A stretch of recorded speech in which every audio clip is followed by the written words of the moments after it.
Hi అండి. మాది మదనపల్లి అనమాట. ఈరోజు మేము కోట్లో గంగమ్మ గుడికి వచ్చామన్నమాట. ఇక్కడ లైట్స్, డెకరేషన్స్, డ్రమ్స్ చాలా బాగున్నాయి అన్నమాట. నిజంగా చెప్పాలంటే ఇంకోసారి చూడాలనిపిస్తుంది.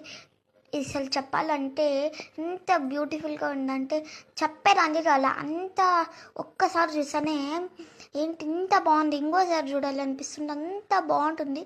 అమ్మవారు అయితే చాలా బాగున్నారు మాట. ఇక్కడ అమ్మవారిని ఏదైనా కోరికలు అనుకుంటే జరుగుతాయని పెద్దవాళ్ళు చెప్పేవారు. ఇక్కడ అమ్మవారు నిజంగా చాలా బాగున్నారు. నిజంగా చెప్పాలని చాలా బాగున్నారు. ఆవులు, ఎద్దులు, బొమ్మలు, ఇక్కడ దండలు, లైట్స్ అన్నీ ఉన్నాయి అన్నమాట. నిజంగా చాలా బాగున్నాయి. బొమ్మలు, దండలు అన్నీ ఉన్నాయి అన్నమాట. నిజంగా లైట్స్ చూడండి ఎంత బాగున్నాయో, సూపర్ ఉంది. హాయ్ ఫ్రెండ్స్, ఇక్కడ మా అక్కోళ్ళు, అత్త వాళ్ళు అందరు వచ్చారనమాట. జిలేబీలు అన్నీ చూసారు.